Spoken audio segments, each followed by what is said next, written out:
It's funny. My mom said the same exact thing. Just throw me into the ocean. Whoa. For her, it's more like, it's cheaper. Yeah.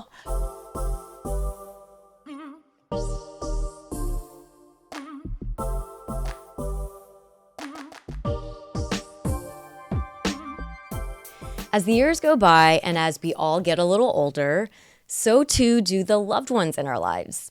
And there usually comes a very specific point in our adulthood where we become acutely aware that our parents in particular are getting older. Of course, it's a blessing that we get to witness them age because it means that they're still with us. What we haven't been as prepared for is the difficulty of coming to terms with the aging of the people who brought us into this world and raised us, to consider the eventual inevitable day when they will no longer physically be here with us. The topic of aging and death is one that is very much taboo for a lot of families and cultures out there, but it's also a topic that none of us can opt out of. Talking about them can make future events just the slightest bit easier. Given today's topic, it will feel a little bit more solemn and sad compared to other episodes, but this is a conversation that we are looking forward to and hope that it will feel cathartic for everyone listening and for us as well. So to get us started, we're going to go on kind of a lighter note, just to kind of ease into it, set the tone. Is there a specific time when you remember starting to become aware that your parents are aging? Like, was there anything specific that you noticed? Yeah, so just to set some context, my parents are in their 60s. My dad, he is 67, retired 2 years ago. And my mom, she's still working. She is 63.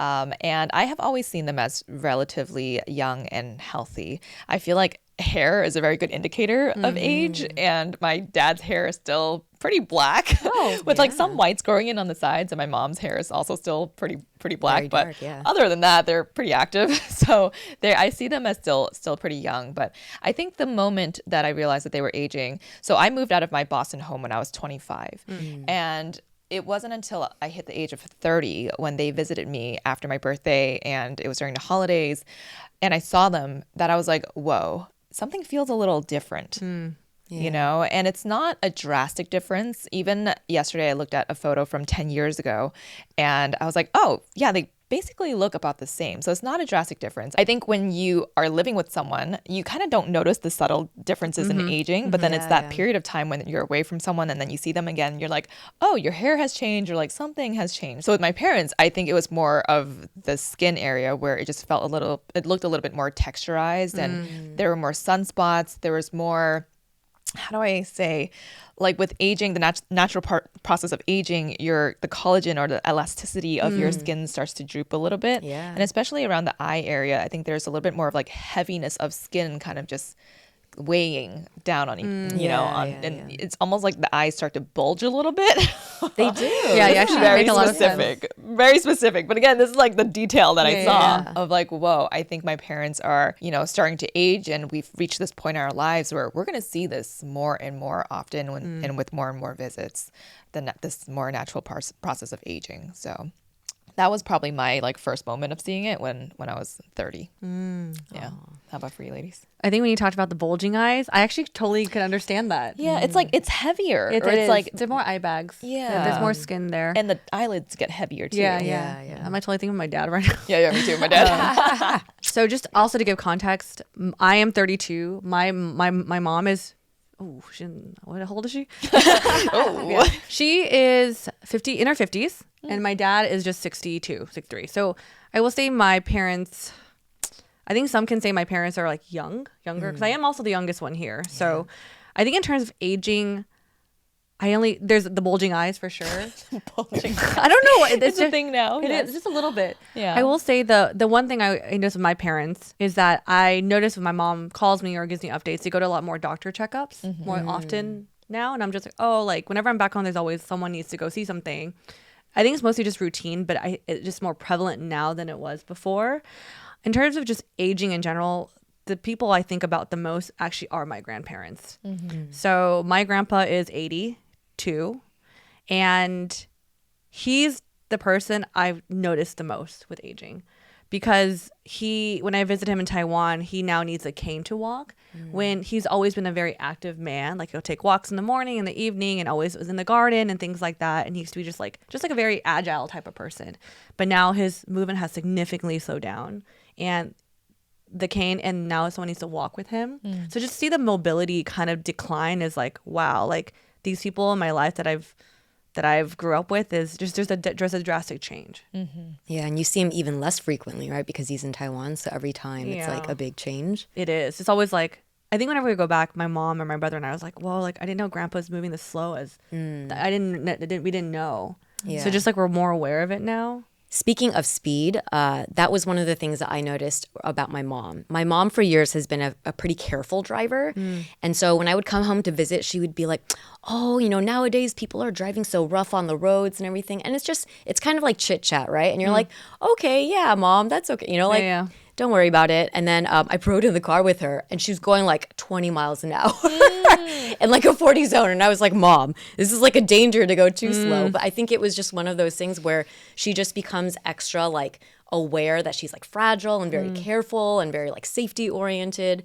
And so that was kind of like behaviorally one of the things that I noticed. In terms of like aesthetics, my parents both also in their 60s had still dark hair. They are now, my dad is going to be, I think, 73, 74, and my mom is going to be 70 this year. So they are edging on the older side and actually hitting that age bracket where I remember my grandparents being when I was a kid. So it is like kind of a strange thing to kind of see them now in that place. But years ago, like maybe 5 years ago, I think when my mom hit her like late 60s, she decided that she was going to stop dyeing her hair. So up until that point, and she went through a phase of like, oh, I'm going to try like maybe darker brunette, a little bit of red, and kind of played around with it. And then she kind of hit a point and she said, you know what, now I'm just going to I'm going to let the grays come in. And she has like kind of a combo, like salt and pepper look going on right now. And my dad, I think one of those things that I've noticed is that as he's gotten past 70, his hair has gotten a lot whiter much more quickly. And also his stature. My dad, I think, was like a little over 6 foot as an adult. I did not know he was that tall. Yeah, he was a fairly like tall guy and like a pretty like average like build. And over the last couple of years when I come home and I see him, and my parents, I see them every couple of weeks, so it's not that long. But just, like I went to a family wedding the other weekend and he's wearing his like suit jacket and just standing next to him, I was like, oh, he's like shrinking a little bit, which is kind of what happens. But I think those are some of the small things that for me I've noticed. Jan, I thought you brought a really interesting point when you said my parents are now at the age that when my grandparents, or when you recognized where your grandparents' age was. And I was like, whoa, like I think I sometimes have this conversation with my mom. I was like, she'd be like, oh, I'm at the age where like when you're born, grandma, she was a grandma. And I was like, it just kind of puts things into perspective.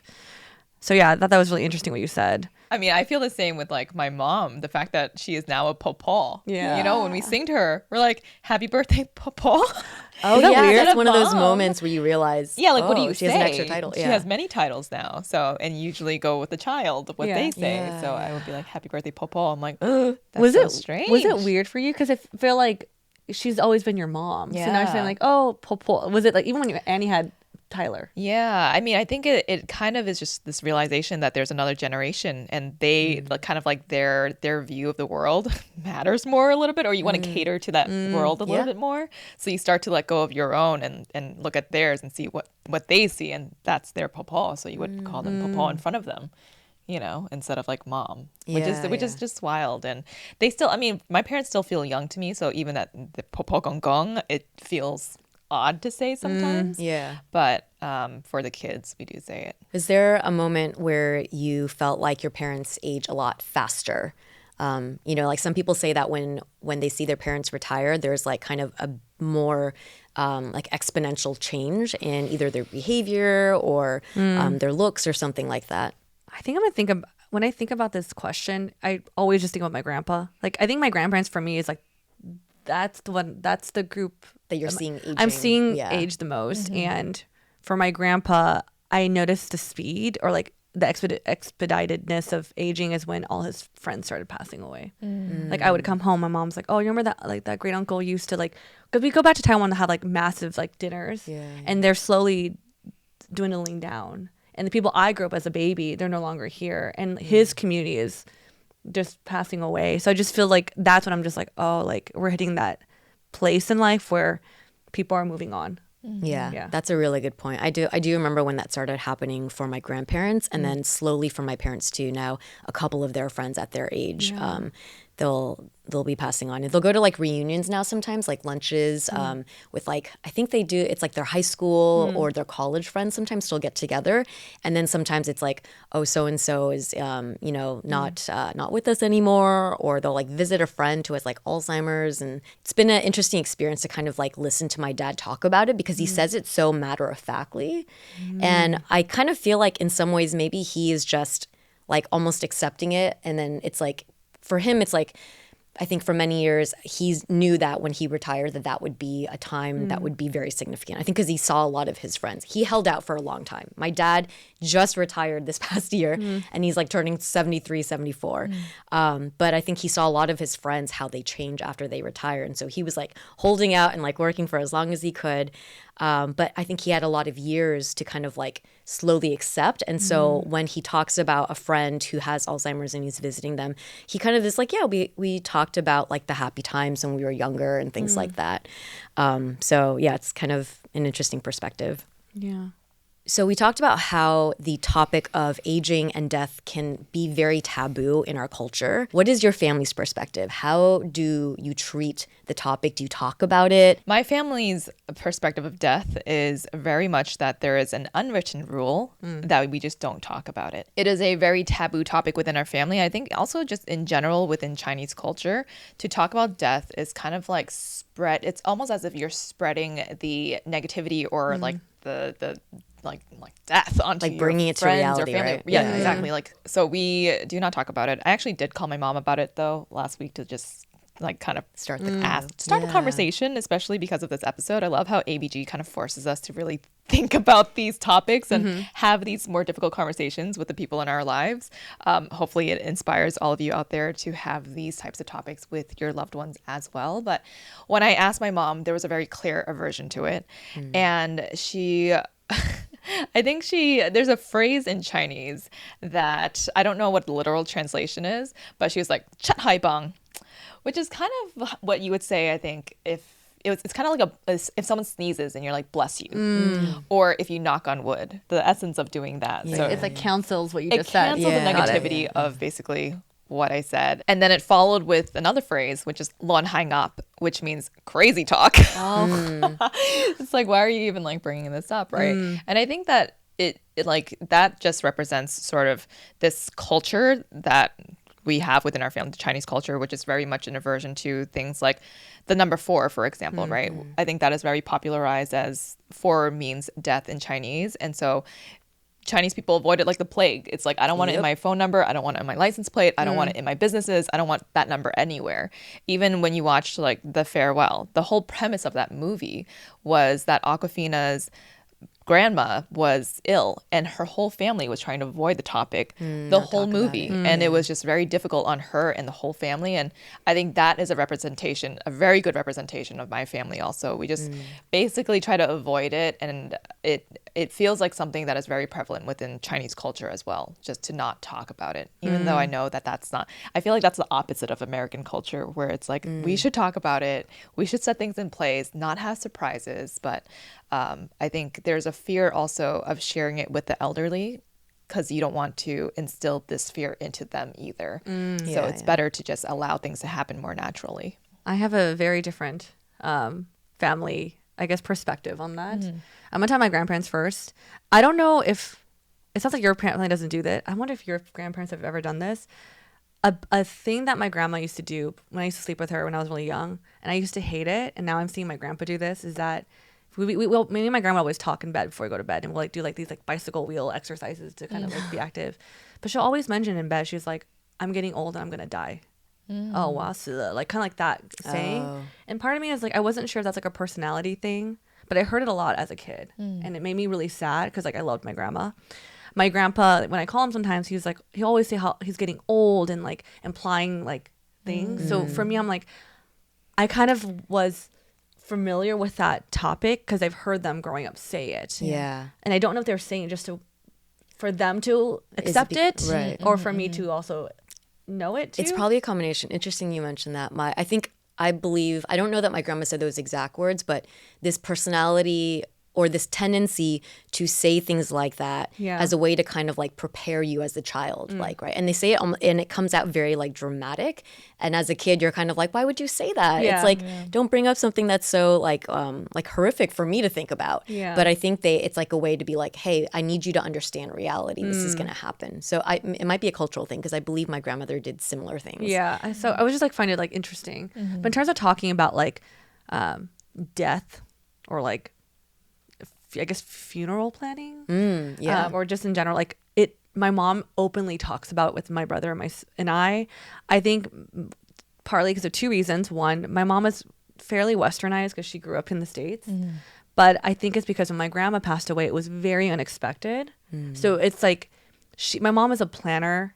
So I think she just is talking about to be like, if anything were to happen, I want you both to be ready and aware, and this is what I want. And I think because with my grandma passing away unexpectedly, and then she had to go through my great grandma's death, it was just like a lot of planning involved. And I think my mom's more like, this is just a lot of things that I like, if it were to happen later on and you both had to deal with this, I want my kids to be prepared. Yeah. But she's just like, that's just how she is. She's a planner. Yeah. Yeah. Which I feel like that's a better way to go about it, because it's like, yeah, you don't want to put that burden onto your kids. And maybe you specifically have like a way of how you want your death to be celebrated or your final days to be. And it's like, to be able to communicate that is, I feel like, a very necessary thing to do. But yeah, just when I talked to my mom about it, she's just like, nah. It's like, I'm not dying anytime soon. She's like, that's not happening. Do you think your parents have talked about it with their siblings, or are there like, if you have other family around, maybe they protect the children from it, but it's like, I think they kind of see how, for the passing of like my grandpas, how they've handled it, or the family traditionally has handled it, and they probably assume that is just how they're also gonna, we're gonna handle it for them too. But when you were saying like your grandma kind of like would bring it up, I feel like my grandma's doing it in a very subtle way now, where every time we visit or we gift her something, she won't take it, because basically she's like, I'm not gonna use it for that long. Which, when I think about that, like, makes me really sad. But I'm just like, just take this vest. It is just a vest. You've been wearing this vest for like 20 years. You're literally pinning it together with like safety pins right now. Can you just take this? And she's like, I don't, and she won't take it. And then every time we visit, she gives us these like massive hong baos, because she's basically just like trying to give away all her money. And I'm just like, I don't want this. Don't give it to me. But I think that's her subtle way. Instead of like saying outright, like, those are the small moments where I can tell she's like kind of ready, readying herself perhaps. Did not think about that. But until you mentioned the bicycle thing, I was like, oh yeah, that's her subtle way of doing it too. This topic's it's hard. It's hard. My family deals with the topic of death probably more similarly to Mel's family. My mom and my dad treat it very matter-of-factly, and they will talk about it as like in terms of like logistics. And I think some of this does come from the fact that the first person in my family to pass was my grandfather when I was in 4th grade. And I think similarly, it was their first experience of having to deal with death in America and all of the unexpected emotions, and then trying to figure out the logistics. And I believe my memory is getting hazy, but somewhere either before that time or after that time, maybe different sides of the family, they did buy graves. I actually remember now as a kid, maybe being like 7 and going like grave shopping with them as a family activity. Oh, really? And this is something I think the grandfathers in the families would kind of want to settle.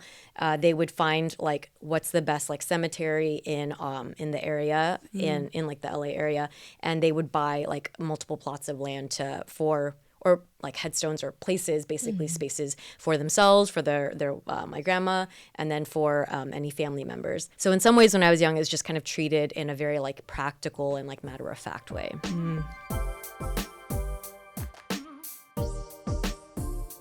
As you're preparing to shop for gifts this holiday season, one thing you can gift yourself is saving money while you shop. I think this is my mom's favorite thing in the world. Earning money while you spend money. This is why our whole family is using Rakuten. Rakuten is a shopping platform that partners with over 4,200 stores across every category, from beauty, clothing, electronics, and more, and you earn cash back on everything you buy. So whether you're shopping for that friend who is obsessed with yoga, that cousin who just moved into a new home, or you're just gearing up for that holiday dinner, you can earn cash back.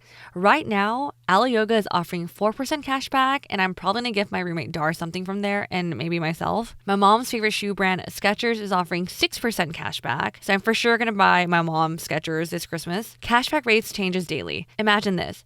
After you buy your family and friends all these gifts and you get your holiday gifts, one day you're going to get a check in the mail and smile at this little bonus treat and thank yourself for using Rakuten. Get the free Rakuten app, and I recommend downloading the free browser extension as well. Start all your shopping trips at Rakuten.com or get the Rakuten app to start saving today. Your cashback really adds up.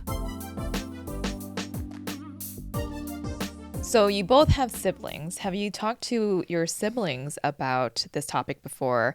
And if you have, and it's been like successful, how did you sort of navigate that emotional territory with them? Yeah, so my sister and I, only up until a few years ago, I feel like we like avoided this topic like the plague. And it was just, we didn't want to talk about it. And I think my sister's younger than myself, and she particularly would always like get uncomfortable, even if my parents mentioned anything. The last couple of years, however, we slowly, started speaking a little bit more about not necessarily death, but at least the topic of aging with my parents, saying, my sister lives closer to my parents. She's about 10 minutes away. So she sees them pretty frequently. And she will, like, I'll see in the family text, like, hey, are you going to that family doctor, or are you going to your doctor visit, mommy, or something like that?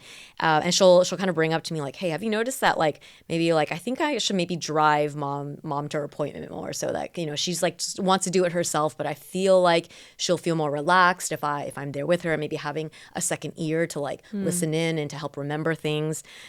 So we've started talking a little bit about maybe if our parents get older, like what would we, if we want to have them live with us, which parent would live with which sibling? Yeah. Mm-hmm. And some of it is like kind of lighthearted too, like, dude, you and mommy would butt heads. So she's like, I think mommy needs to go with you. And I was like, yeah, you and daddy have probably a better rapport. Yeah. So we kind of talk a little bit about that.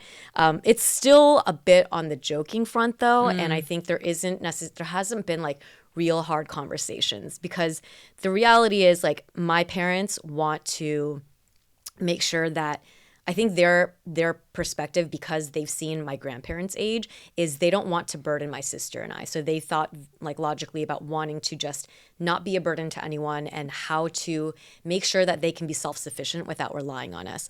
My sister and I think, are still reacting very emotionally, which is, no, of course I want you to come live with me, right? But neither of us are at a place right now. Well, my sister is like engaged, but I don't know if she's had very serious conversations with her fiance about what that would look like. And I don't know yet what my future will look like. So if I'm by myself, I can make my decision. But if I have a partner, that would be a very serious conversation I would have to have. So it's kind of like borderline for us. I don't know. Yeah. How about you guys? You guys both have siblings as well. Yeah, wait, when you said you butt heads with mommy, is it you or your sister? My sister and my mom. Sister. Okay. They butt heads. And I find that, like, I think maybe there's probably, maybe it's, I don't know if it's like because they're similar in certain ways. That's probably why. There's part reasons of that. And so she's, I feel like I'm like, of my mom and my dad, I might. You'll take your dad and you'll take your mom and take my mom and she'll take maybe we'll see. I don't know. You never know how things might change too, because I feel like our relationships have shifted. There was a time when we were younger that I feel like I butted heads with my mom a lot more, but I don't know when that time comes. But wow. I think hearing you talk makes me realize that I haven't talked about this with my brother at all. Like, we're not. It's also, I think, I don't want to say it this way.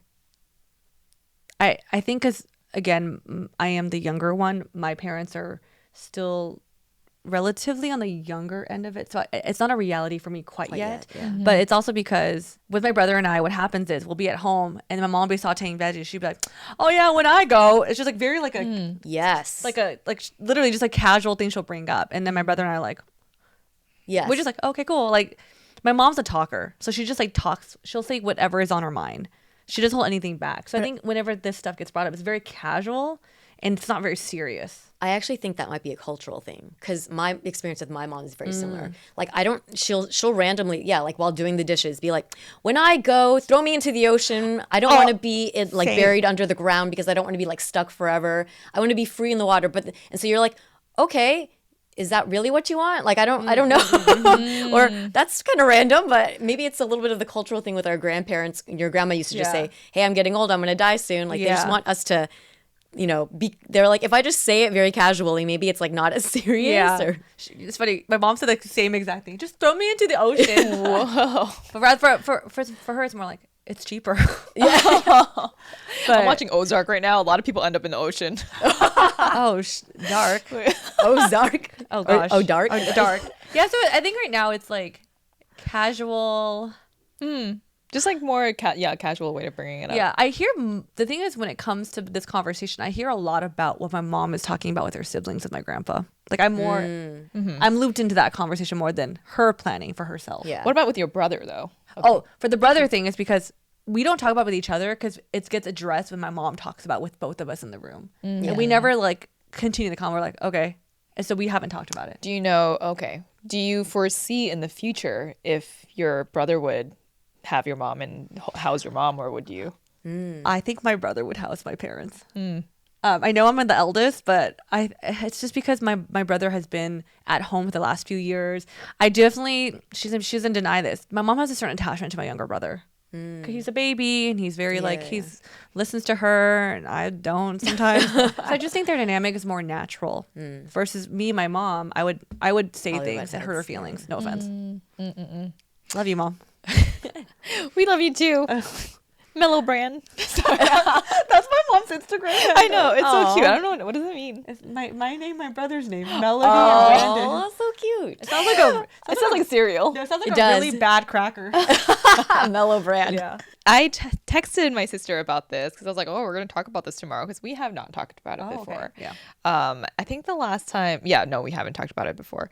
But she was just like, yeah, you know how mom and dad get about this type of topic. They're so superstitious about it. Like they don't want to talk about it. You just know that at the end of, ultimately, they just want to be living near us or with us or for us to be taking care of them to some extent. So that was it. And I was like, okay, yeah, I kind of know that already. But I think one thing that we were able to sort of infer is how my parents are taking care of their parents right now. Yeah. And we're like, okay, I think that's how they will want to be taken care of in the future because they're really big on family. And it's like seeing how much they care for our grandparents.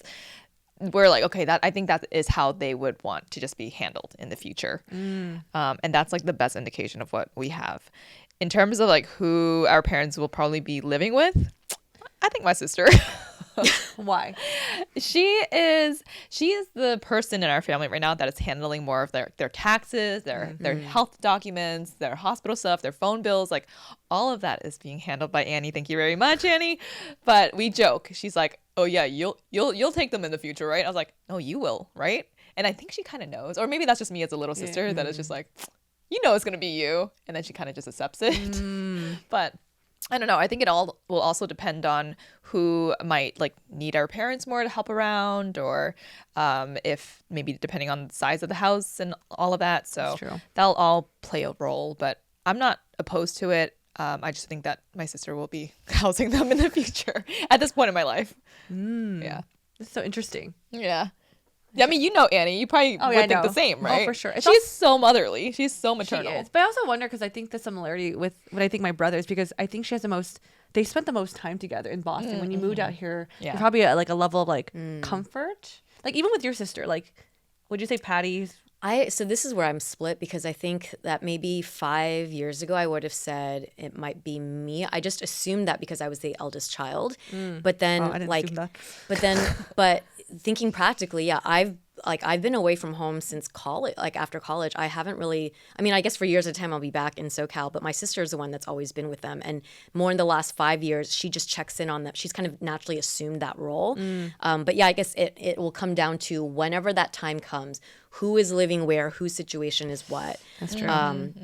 But I do know that my parents, interestingly, because you both had mentioned reflecting on how your parents handle your grandparents. Yeah. That is a model that I look at as well, and I noticed that with my with my I think both sides my grandmothers outlived, and as much as a senior living assisted home situation was not the preference, and as much as they would still try to kind of like share her, like take care of her in different families, there were just challenges between like different families moving out of state, different families having kids that were at home sometimes, kids that were in college. Like it just became kind of challenging to do it on a very like I guess on a logistical level. So there were moments where she would stay with like some people, like maybe my aunt's family for a little bit, but mostly she had a stable place in a senior living home and became very involved with her church, and then had like we had like people that I guess were like kind of taking her to and from church, and then my uncle would visit like all the time. So there are ways that they kind of worked around that, but the reality was that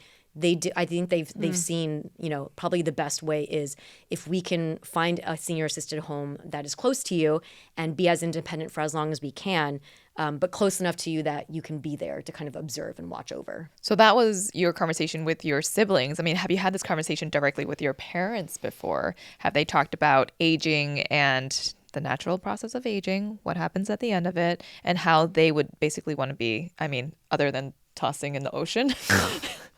My mom has talked to me like on car rides. She pretty much said, I just want to be cremated and I want to throw my ashes in the ocean.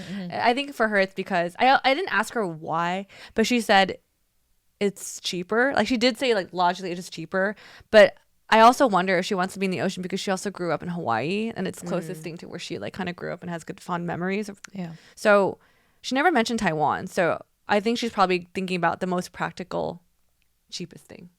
Catalina Island.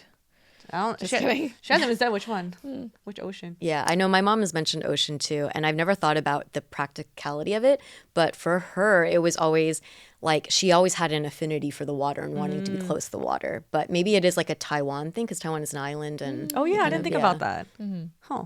Yeah, so my dad has brought it up it actually came in kind of slowly. So in my 20s, it would be in the form of like, oh, here are family financial documents and things here. Come here and like, I want to walk you through this because your mom and I are going to be traveling and in case anything happens. And I was like, don't say that, Yeah. But then, no, he was like, no, seriously, like you need to know where things are, right? Or if something happens to us, here is like, the USB with information and you call Uncle blah, blah, blah. And I was like, oh, okay. But it started with that way and then it's like, okay. And then, slowly it's like over dinner, it'll be, if something happens to me and I'm, medically like not conscious, I would like you to I don't want to be in that state, just kind of like pull the plug kind of thing. And once again, it happens like he's a little less random about it than my mom, but it'll come up in like kind of slow progressive ways. And I think it's because he's noticed probably me and my sister react very emotionally. Like when we were in our 20s and he tried to bring it up, we would get upset and like kind of like, why would you talk about that kind of stuff?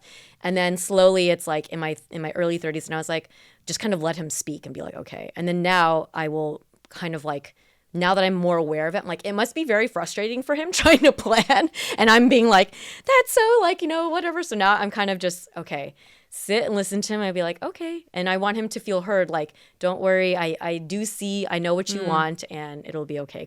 So it's like a kind of a progression, Yeah, and for me, I think it makes sense. My parents are much older. They're in their 70s. I'm almost 40. So these are the kind of conversations. This is the way I'm starting to receive them now. Yeah. How about you, Helen?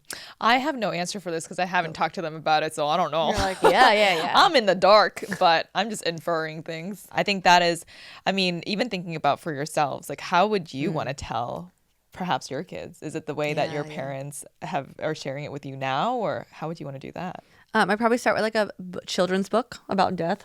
Oh, you would go that young? Yeah. Or start that young? Maybe a little bit. I don't know. I'm not a parent yet, so I'm inferring too. I think I need them to be educated on it when they're conscious of just the idea. Because the whole like pet goldfish, like we don't know what they like with pets and stuff, but I'm thinking like later on, like obviously like the grandparents will play a huge role in our children's life. And then when that time comes, you don't know how old they're going to be when they don't know how to cope with death. I don't know. So I'd probably share in subtle ways, whether it's like a movie and then stories. And then maybe if time happens, then then hopefully there's some concept of it. That's an interesting question. Yeah. Because I think when I think about when my grandma passed away, I was I was like literally about to like go to college, so I was so aware. My cousins were like 7, so I don't know how their thought process was, but I think it's good to brace them as much as I can and to protect them from. You're gonna feel pain regardless, but how can I protect my children from feeling what they're gonna feel? Yeah. Feeling the sadness. Yeah, it's also more like, how do I say it this way? Like, I think this makes me sad thinking about it, that when I deal with death, that makes me sad is seeing my mom sad. And so being prepared to see your parents sad. Yeah. because I think for me, especially in Asian households, they're very stoic people.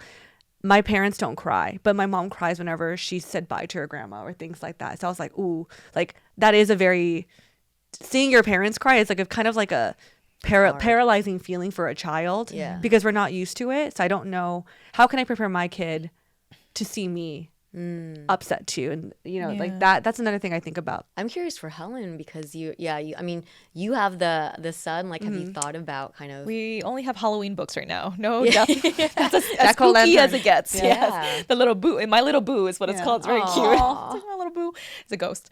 But I have not talked to him about death yet. He's not 2 years old yet. But just thinking about, I guess it's like, if knowing now, the feeling of what it's like to have like a kid. It's like I do think I think a pet is a really good way to kind of just show what grief is like, or what it means for someone or something to like pass, which I'm not just going to get a pet for the lessons. So I'm not going to be doing that. But I think I would slowly start to just like mention like, oh, this is what happens in the world. This is what happens to people, just to sort of prep them. In terms of like my own potential future planning, I think I probably wouldn't want to talk to them about it until they're probably in college, is what I would think. Because I think any younger than that, they could be in a very immature state of mind where they can catastrophize things. I would have done that. So I wouldn't want to put that burden onto them yet. But I think when they're probably in college is when they're more developed and able to sort of get a grasp on things and know that this is not happening now, it's going to be in the future. So that's probably when I would talk to them. And I already told Philip, like, I'm going to Pinterest my grave. Actually, I was thinking that like you can talk to them about it later, but you can have a plan now. You could write it down. I think that's why people do like wills and stuff like that, right? So that there is a plan when you pass. They don't have to know about the plan, but you could just tell them that there is a plan, and they can find it and they can read it and they can look at the Pinterest board to be like, this is what I wanted to look like. There are some like fancy ass graves out there now. There's like little fences and like little pinwheels, and there's a lot of stuff happening. I'm like, I'm gonna Pinterest my grave. Wait, I'm curious. Wait, you said you have started this, or no, I haven't yet. But she's going to. I told Philip that I will, so that he doesn't have to, guess exactly. Yeah. I also want my death to be a celebration and instead of a mourning, like mourn for like maybe 2 minutes and then like celebrate. We'll all be taking shots at JMO. I'm still Pinteresting the grave comment. How about for you, Jay? How do you think you would handle that? I think I would look into a will or something like that. And I've actually maybe morbidly had somewhat this conversation with a good friend of mine, Kristen, because we're both older women who are single, and she has nieces, and I have nieces and nephews, and I think about this. It's like, if I never get married and I never have kids, if I maintain a close relation with them, will this get passed on to them in some format, right? And so she talks about, well, I don't have kids of my own, but like my wealth and my stuff, like I'm going to leave it to my nieces. So mostly I guess about leaving your finances, but then I feel like roughly I've think about also like, then if you're going to leave, think about financial planning of what you do when you pass, then thinking about having a will and having a plan so that people they just have it's like you've done some of the pre-planning for them. I think I would just do that, like write it down somewhere or something, and then just have it. But I guess I would need to tell someone. Open when I die. That's what I'll say. A secret note. Or like upload it to the cloud. I don't know. And then give someone a USB. But I kind of think about also like I'm an organ donor, right? And I would think that it might be nice if I pass to be able to give my body to science so that it can go, because I think my dad has also talked about this. Like, wouldn't it be nice if it can go to use somewhere? But then it's like, would my kids and would my family and loved ones be sad that there's no physical thing to celebrate? I think if it was totally up to me, I might just donate my body for science and then have like that. But I don't know. I think it'll depend on this like future imaginary family that I don't even know if I'm going to have. So. Well, I just learned a lot in that. I just went off. Grave, the organ donor. Like, that's great.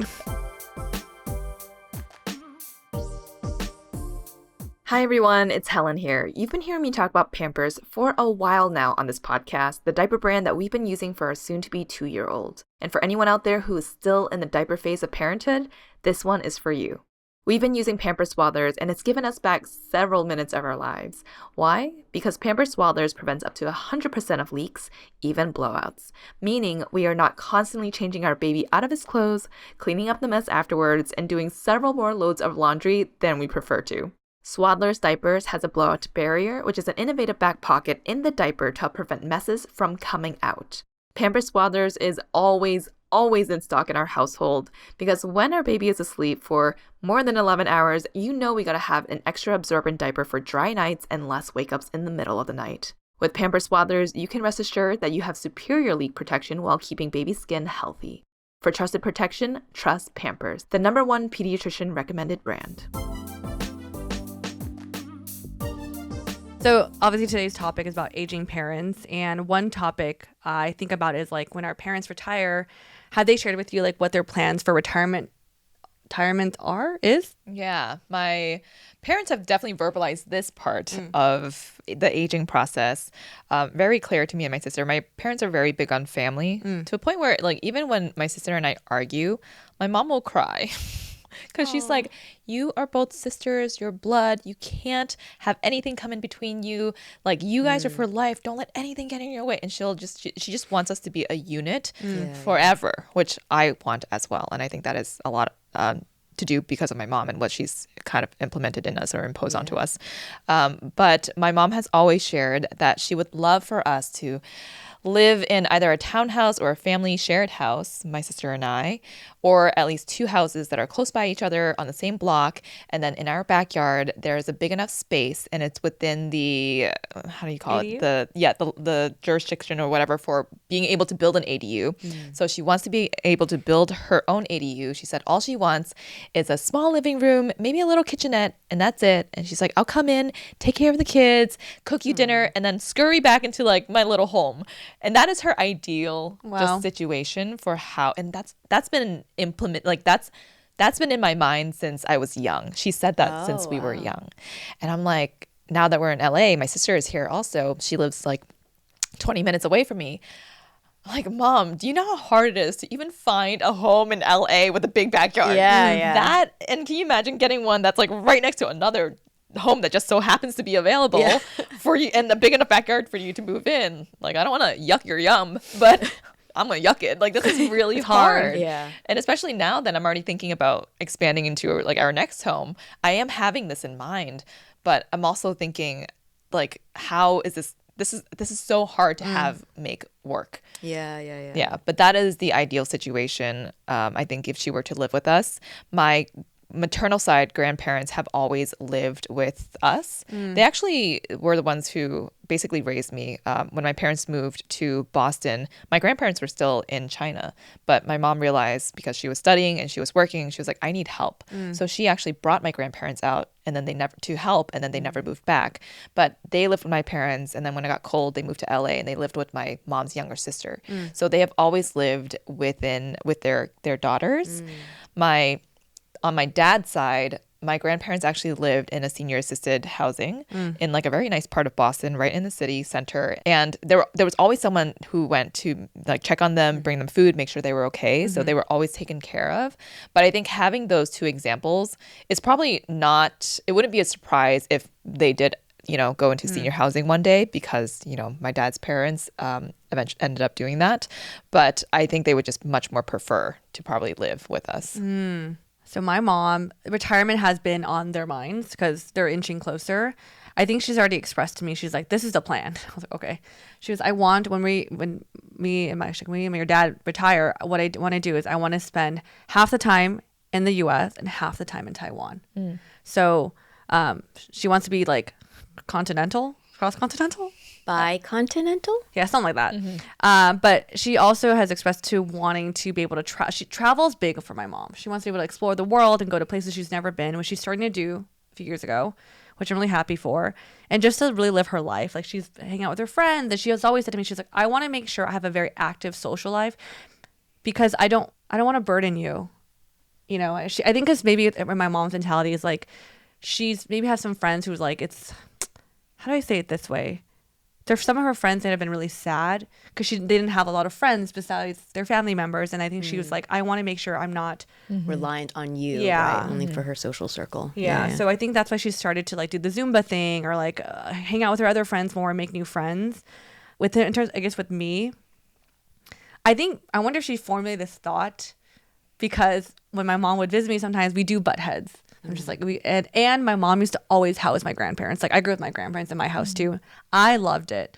But I think for my mom was really tough in some moments, you know, being a mom, juggling, like taking care of the grandparent and having a job and all this stuff. So I think with that experience, she probably was thinking like, I don't want to do the same thing to my daughter that I went through. We haven't talked about like, oh, she's moving in. I don't think she's moving in as of now. I don't think it's going to happen. She's going to listen to this episode and be like, Melody, let's have a conversation. I was like, ugh. But I think in terms of like long-term retirement, I think similar to you, I think because they have been looking through, like my grandpa right now lives by himself in an apartment in Taipei, and he's pretty like independent and he actually likes being by himself. Yeah. Like having his own space. Yes. And So he has expressed that to my parents. But I think my mom, she said, you know, talking to my friends and knowing what their parents' situation is, I'm okay if we get to a point where I don't mind being in a senior home. She was like, I think they teach you about technology and how to use the laptop and stuff like that. And there's activities. And she was like, I want to be stimulated. So if that's an option for me, I wouldn't be opposed. Yeah. So it's her thing is like, I think, but I guess what I'm getting is from mom. She's like, she wants to be like stimulated, Yeah. like intellectually, like just socially too. So I think that's the path we're gonna take for now. But who knows? Yeah. Ending on a brighter note, what is something that is like cute or inspiring that you've noticed about your parents as they age, either individually or as a couple? I don't know if this is going to be cute, but it is inspiring. Okay. I think ever since my dad has retired, I have noticed a shift in his personality. He is becoming a little more like short-tempered, a little quippier, and just much more like pensive. Like he's always sitting outside in the backyard, sunlighting or suntanning his feet, because that's a thing, I guess. I don't know. But he's always just kind of like thinking. My whole life, the dynamic between my mom and my dad has always been that my mom is sort of the more strong personality, strong-willed one. And then whenever they argue, even though my dad is right, he would kind of just allow her to come to the conclusion that she was wrong and then be nice to him. But he was never one to sort of like raise his voice and, you know, talk back to her. And I think now I'm starting to see that my mom is the one that is backing down more, like more recently, because it's only happened within the past 2 years that he's retired.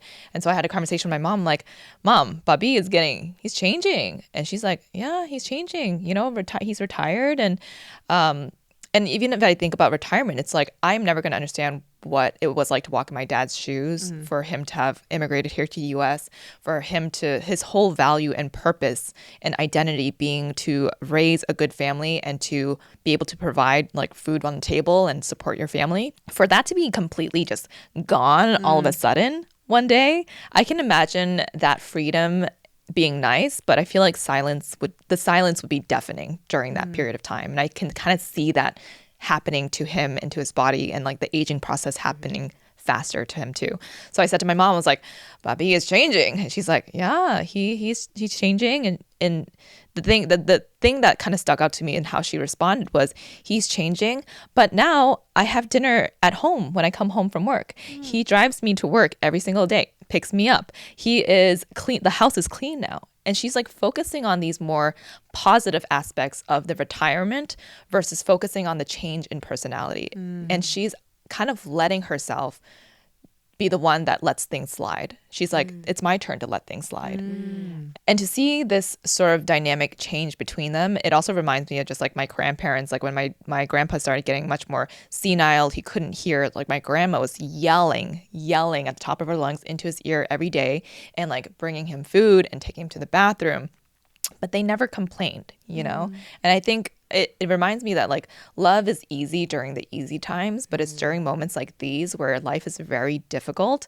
And to be able to show that type of love where it's almost like your responsibility is not conditional. It is just a responsibility out of pure love. That is what I see as the example from my parents of like these not cute moments, but these moments where they've endured so much and they want to continue showing their love in different ways. And it's like a growing type of love. And I see that in my parents, I see that in my grandparents. And I think that's the type of selfless love that I want to have in the future. It's like I want to have the love when the love is easy now, but I also want to see it in the future when it's hard and see how that, oh. I don't know why it's making me sad. Yeah, it's just a very, I don't know, it's a very powerful thing to see how people will change, and your love has to change too. You know, what's making you cry? I don't know. Yeah. Are you thinking about your family? I don't know what I'm saying right now. Yeah. Okay. What part made you tear up? I think 'cause I know your parents and I'm just seeing them and it just paints like a different picture and makes me, it's like it makes me sad but also makes me happy that this is something that people go through. I don't know. I think sometimes when you think about your parents or people of that generation, you just don't really like, it's kind of like, I don't want to say they're forgotten, but you think of them in one certain lens. I think you're sharing that just makes you feel like there's so much more they've gone through, they're going through that we have not experienced, and we owe them so much more of that thoughtful care, you know? Yeah. I don't know. Yeah. Anyways. Yeah. What the heck? I think I saw your eyes watering. I was like, oh, she's gonna cry. And then I was like, then I cried. I looked over. I'm like, oh snap.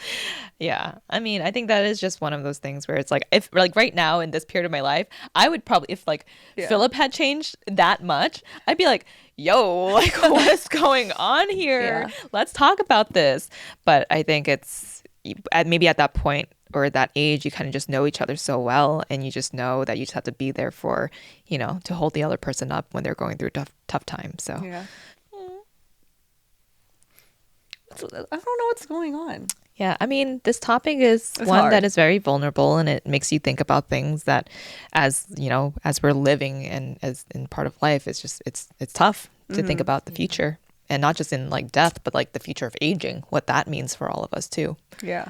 Yeah. I think just a lot of things are just flashing in my mind. Like, I don't know. Like, I think for me, it's me. And I know the topic is aging parents or aging elders, or aging family members. But I'm just thinking about like the endurance and the tenacity our parents and our grandparents have gone through to be with each other. Yeah. Because they've been together for so many years. So I think sometimes like when I think of my grandparents, I'm like, you guys gone through shit that like I've never. I don't know if I could ever. I don't know if I'm strong enough to go through. Like for me with my grandparents, I don't know if I ever shared this publicly, but they were in an arranged marriage, but they still made it through and had like a beautiful family. But I know they each had their own individual struggles coming in, but they were still there for each other in moments. And for me, they were my unit.